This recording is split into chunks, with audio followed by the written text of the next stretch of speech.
कभी नंगा हो के गंदा जिस्म जिस पे कोई थूकता भी नहीं है, सही कहा था खलील रहमान कमर ने, उसकी नुमाइश के लिए निकल जाए ये गेंडा सिफ्त औरत और कहे कि मेरा जिस्म मेरी मर्जी। भी तुम्हारा जिस्म ठीक है, तुम्हारी मर्जी, तुम अपनी मर्जी चलाओ, लेकिन कोई और इस पे अपनी मर्जी चलाना चाहता भी नहीं है।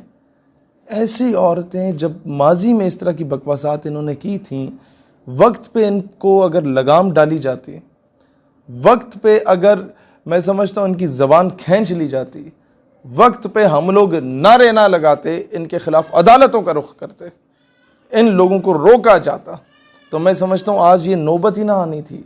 ये वो बदबूदार किस्म के चेहरे हैं, ये वो नुत्फ़ा हराम है कि जिनको पब्लिक ने, गवर्नमेंट ने, मीडिया ने खुद मौके फराम किए कि आओ बकवास करो।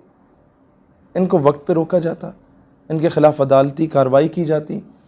आज भी मैं ये कहना चाहता हूँ, FIA के अंदर जब तक इसके साइबर क्राइम विंग में नामूस रिसालत सेल नहीं बनेगा, इन चीज़ों का सद्भाव नहीं हो सकता, क्योंकि 100 और हज़ारों किस्म के केसेस FIA के अंदर आते हैं साइबर क्राइम विंग में, और ये केसेस पसे पुष्ट रख दिए जाते हैं। एक बंदा चोर है, मुल्क की दौलत चोरी करके बाहर गया, उसे आप इंटरपोल के ज़रिए पाकिस्तान वापस बुला सकते हैं।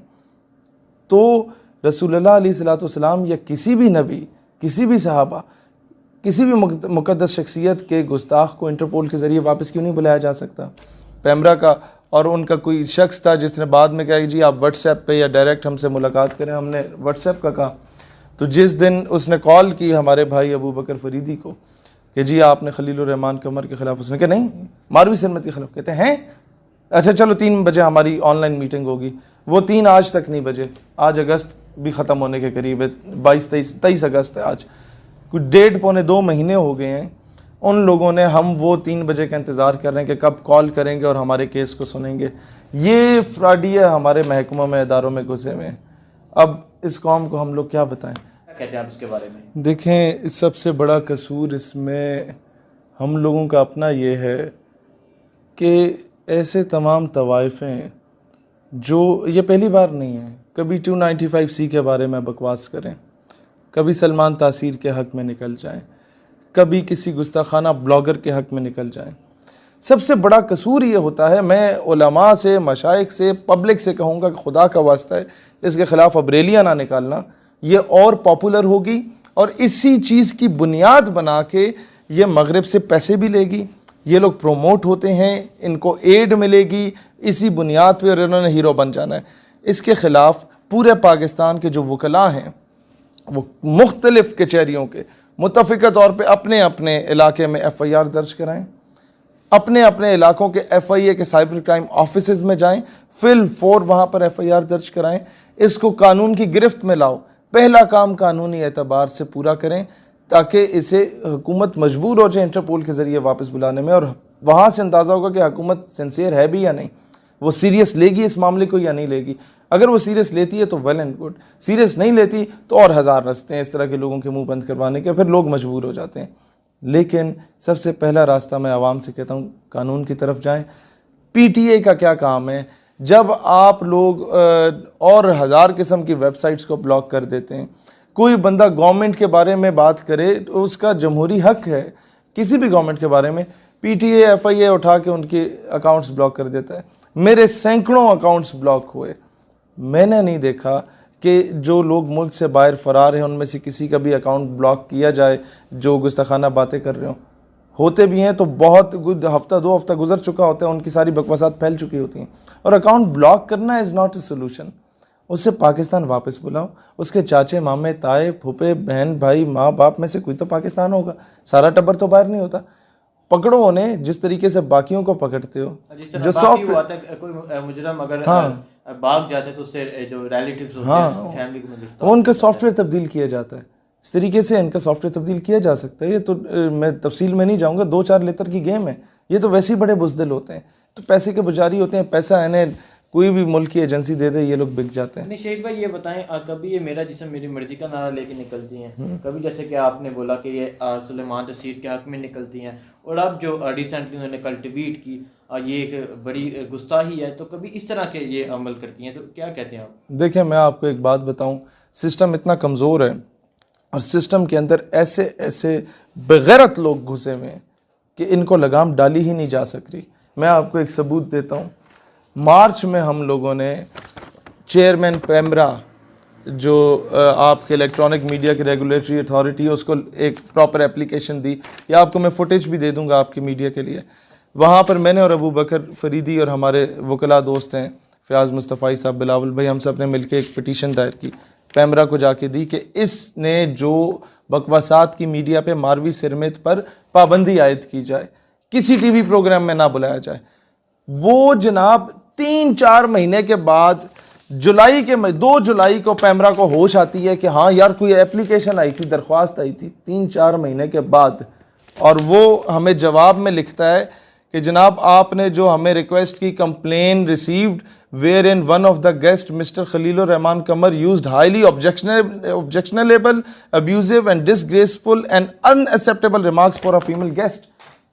यानी कि उन्होंने झूठ पर मबनी, हमने दरख्वास्त दायर की मारवी सिरमत के अगेंस्ट। पैमरा जो है हमें रिप्लाई में कहता है कि आपने जो दरख्वास्त की उसके खिलाफ, खलीलुर रहमान कमर के खिलाफ, इन्होंने पूरे डॉक्यूमेंट को टेम्पर कर दिया। अब मैं कैसे मानूं कि मुमताज़ कादरी का केस टेम्पर नहीं हुआ था? अब मैं कैसे मानूं कि आसिया मलूना का केस टेम्पर नहीं हुआ था? अब मैं कैसे मानूं कि अब्दुल शकूर कादियानी, जिसको तुम लोगों ने वक्त से पहले रिहा करके मुल्क से बाहर दफा करा दिया, और वो सलमान तासीर के बेटे के साथ जाके डोनाल्ड ट्रंप को जाके पाकिस्तान के खिलाफ बकवास करता है, इसके आइन कानून के खिलाफ बकवास करता है, शिकायतें लगाता है। ये लोग इदारों महकमों के अंदर गवर्नमेंट और अपोजिशन हर पार्टी में घुसे हुए और मिले हुए हैं उनके साथ। अभी हम फिर जाएंगे इनके पास, इनसे रिक्वेस्ट करेंगे कि जनाब ये जो लोग इज़राइल की हमायत कर रहे हैं, या ये लोग जो मीडिया पे बैठ के फहाशी कल्चर को प्रमोट कर रहे हैं, ये लोग जो मीडिया पर आप इन्हें बार बार बुलाते हैं, एक आपको सर्टिफाइड, आपको पता चल गया कि इसने एक नबी की गुस्ताखी की और मजाक बनाया, नाउज़ुबिल्लाह, आप उसे फिर ला के मीडिया पर बिठाएंगे अपनी रेटिंग्स के लिए, इसकी गलत आइडियोलॉजी को प्रमोट करने के लिए, लोगों के माइंडसेट को तब्दील करने के लिए, एंटी इस्लामिक और एंटी पाकिस्तान और पाकिस्तान आर्म्ड फोर्सेस के ख़िलाफ़ बकवास करने के लिए इनको बिठाया जाएगा। और अवाम, ज़ाहिर सी बात है, मीडिया देखती है, वो मजबूर होगी इन्हें सुनने के लिए। तो ये सबसे बड़ा कसूर ही इन इदारों का है कि इन्होंने वक्त पे लगाम नहीं डाली। आप मुमताज़ कादरी का नाम लें मीडिया पे, उसके साथ शहीद लिख दें, आपका 1 महीने का आपको नोटिस आ जाता है कि आपका चैनल बंद हो रहा है, आपका प्रोग्राम बंद हो रहा है। जस्टिस नज़ीर अहमद गाजी के साथ इस तरह इन्होंने किया, और यह मकबूल जान के साथ इन लोगों ने इस तरह का काम किया कि आप नज़रिए के दिफा के लिए बात करें। अजीब मामला है कि इस्लामी जमहूरिया पाकिस्तान में आप पाकिस्तान की इस्लामिक आइडियोलॉजी की दिफा करें तो आपका प्रोग्राम बंद हो जाता है। हमजा अली अब्बासी ने उल्टी बात की, उसके काउंटर में शबीर अबू तालिब ने प्रोग्राम किया कराची से, उसको नोटिस मिल गया। आप ये देखें कि किस हद तक सितम ज़रीफ़ी है, किस हद तक ये बेगैरती पर उतर आए हैं और कोई बोलने वाला नहीं है। और कसूर एक और हमारे जितने भी मजहबी और सियासी जमातों में जो राइटिस्ट विंग है, जो मजहबी तबका है, या जो कि प्रो इस्लामिक विंग है, उसका ये कसूर है कि हम लोगों ने टेक्निकली इस चीज़ को देखा कभी नहीं है। मैंने मारवी सरमद ने जो एक बयान दिया कि मस्जिदों में मौलवी हजरात जो हैं वो जिस तरह बच्चों पे तशद्दुद करते हैं, आए दिन हमें नए केस मिल रहे होते हैं, ठीक है, मौलवी ने बच्चे के साथ रेप किया, मौलवी ने बच्चे के साथ ज्यादती की, तो मारवी सरमद ये बात उनकी बिल्कुल ठीक है। उसने इस आड़ में कहा सारे मदरसे बंद कर दो।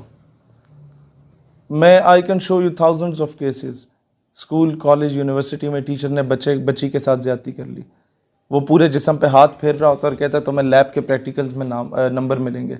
तो क्या पाकिस्तान के सारे स्कूल, कॉलेज, यूनिवर्सिटी बंद कर दिए जाएं? जब टीचर, ये रिसेंटली एक PhD की स्टूडेंट थी जिसने खुदकुशी की, वो कोई मदरसे की स्टूडेंट थी, यूनिवर्सिटी की थी, उसका टीचर मेरा ख्याल है ये उसकी बेटी की उम्र की होगी, जो उसके साथ ज्यादती करता था, उसको मेंटली टॉर्चर करता था, उसको हरास करता था। तो ऐसा शख्स, कोई मौलवी हो या टीचर हो या लिबरल हो या कोई भी हो, उसके खिलाफ कार्रवाई होनी चाहिए। उसकी आड़ में सारों के खिलाफ कार्रवाई के तुक नहीं बनती। इन लोगों ने एक इस तरह के 3rd क्लास आदमी जो मौलवी का लिबादा ओढ़ के मदरसे में बैठा हुआ है और गलत हरकत कर रहा है, उसकी आड़ में इन लोगों ने पूरे मजहब को बदनाम करने का सोचा हुआ है। इन लोगों ने उस आड़ में पूरे मजहब को बदनाम करने की साजिशें प्लान कर रहे होते हैं। ये समझने की ज़रूरत है।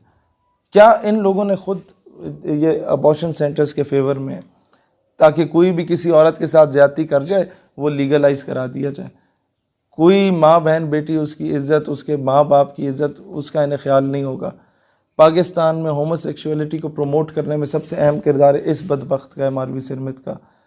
अब मसला ये कि भाई तुम्हें अपनी हवस मिटानी है तो उसके खाते में पूरे पाकिस्तान को तो रगड़ा ना दो। क्या बोलूँ, इतनी बदसूरत किस्म की अगर है ही अपनी हरकत व सकनात की वजह से, तो मैं समझता हूँ कि इसका कसूरवार पूरे मुल्क को नहीं ठहराना चाहिए। और जिस जगह पे ये बैठी हुई है, मैं तो पर इसके साथ बहुत सी लिबरल्स हैं, ये अकेली नहीं है। इनके साथ जब ये मार्च करती हैं, जब औरत मार्च निकलती हैं, तो वो हज़ारों की तादाद में वो मार्च निकलता है। वो हज़ारों, 150, 200 और पूरे पाकिस्तान में एक बार निकलते हैं। और इनमें से अक्सरियत वो लोग होते हैं जो बाहर मुल्कों से पले बड़े होते हैं, आते हैं, और उनके आईडी कार्ड्स पे भी उनके माँ बाप का नाम नहीं लिखा होता, माँ का शायद लिखा हो, बाप का नहीं लिखा होता। और आइडियलाइज भी ये उसी वेस्टर्नाइज कल्चर को करते हैं जहाँ पर वालिद मोहतरम का नाम नहीं लिखा होता। तो ये जब वुमेन राइट्स या ह्यूमन राइट्स की बात करते हैं तो सबसे पहले डोनाल्ड ट्रंप के राइट्स की बात करो कि उस बेचारे को हक मिले, जॉर्ज बुश को हक मिले कि यार तुम्हें पता होना चाहिए तुम्हारे वालिद साहब कौन है। तो कौन था जिसको ये शर्फ हासिल हुआ कि आप जैसे साहिबजादे उसके पैदा हुए। तो जनाब उसे पता चलना चाहिए कि मोहल्ले में जो 600 बंदे हैं उनमें से टेरी है, जेरी है, उनमें से कौन कौन है इसकी औलाद।